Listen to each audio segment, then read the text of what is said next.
Você considera que todo caso de obsessão espiritual vem de algum espírito inimigo?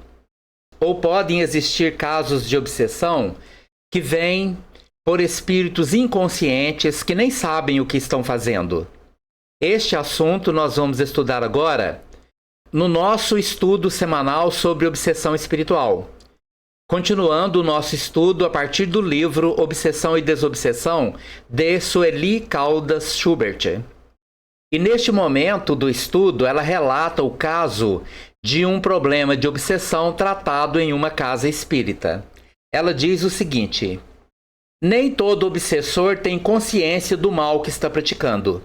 Existem aqueles que agem por amor, por zelo, pensando ajudar ou querendo apenas ficar perto do seu ente querido. O caso dessa senhora, que vamos chamar de Olga, demonstra isso. A senhora Olga viu-se de um instante para o outro acometida de uma tristeza inexplicável, seguindo-se-lhe um desânimo também difícil de ser entendido, por mais pesquisasse as causas. Sentia-se sem forças, tendo que permanecer quase todo dia no leito, em repouso. Chorava muito e não conseguia atinar com a razão de tanto abatimento. Foi examinada por vários médicos que não acharam nenhum mal que justificasse o seu estado.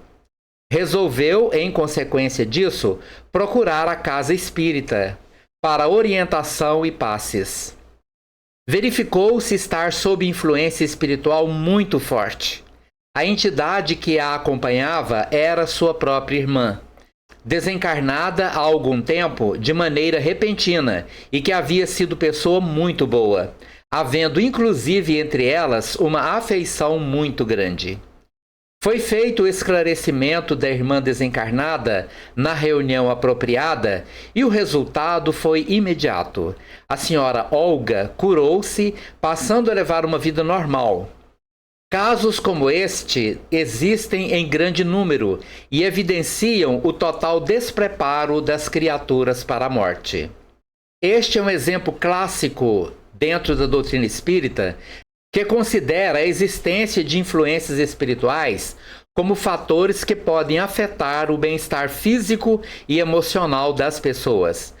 No Espiritismo aprendemos que os espíritos desencarnados podem continuar a interagir com o mundo material, por vezes de maneira benéfica e outras vezes de forma prejudicial, mesmo que sem intenção de causar dano.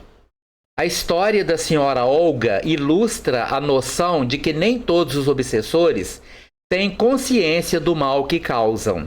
No caso narrado, a irmã desencarnada da senhora Olga, por amor e desejo de proximidade, acaba por exercer uma influência negativa sobre ela, provocando sintomas como tristeza profunda e desânimo sem causa médica aparente. Na busca por alívio, a senhora Olga recorre à casa espírita, onde recebe passes e orientação.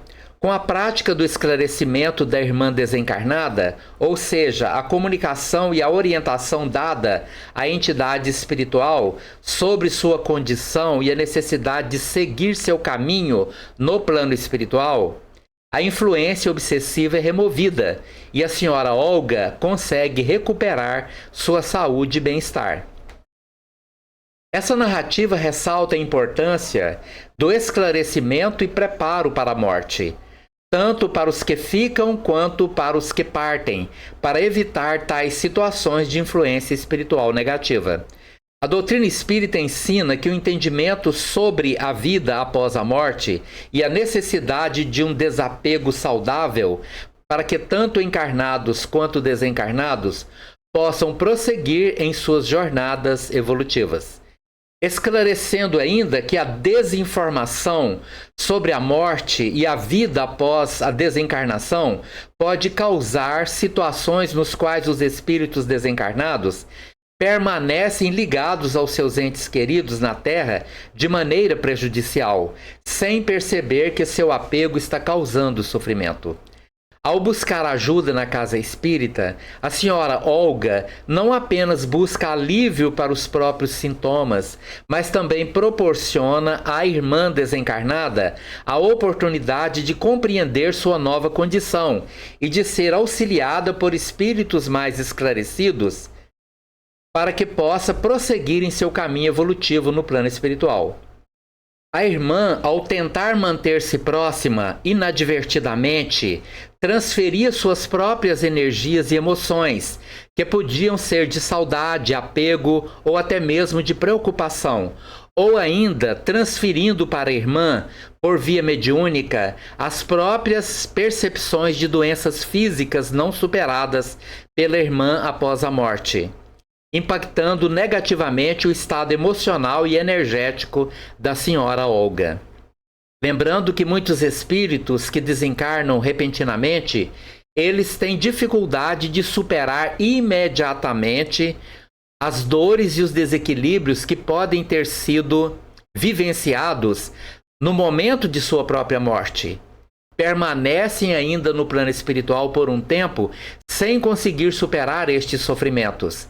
E quando esta pessoa se aproxima de alguém que tem uma certa percepção mediúnica, normalmente o médium tem o poder de captar as energias de sofrimento daquele espírito desencarnado, aliviando o espírito desencarnado, mas ao mesmo tempo sofrendo os efeitos dessa proximidade. Por isso, quando se tem a oportunidade de receber uma assistência espiritual no centro espírita, são beneficiadas as duas partes, o médium que está sofrendo o efeito daquela influência e o próprio espírito que muitas vezes nem tem consciência do que está acontecendo. A pessoa não está agindo por maldade. Ela se sente aliviada de seus sofrimentos quando se aproximam do médium. Por isso, a intervenção realizada em uma casa espírita tem, portanto, o duplo propósito de auxiliar a pessoa encarnada a se libertar da influência perturbadora e também de orientar o espírito desencarnado para que compreenda sua situação e possa evoluir, saindo do estado de perturbação e apego. O tratamento espiritual envolve esclarecimento, prece, energização, práticas que buscam restaurar o equilíbrio e promover a harmonia entre o plano material e o plano espiritual. Em suma, o caso da senhora Olga ilumina a concepção de que a morte não é o fim, mas uma transição, e que tanto os vivos quanto os mortos estão em processo contínuo de aprendizado e evolução.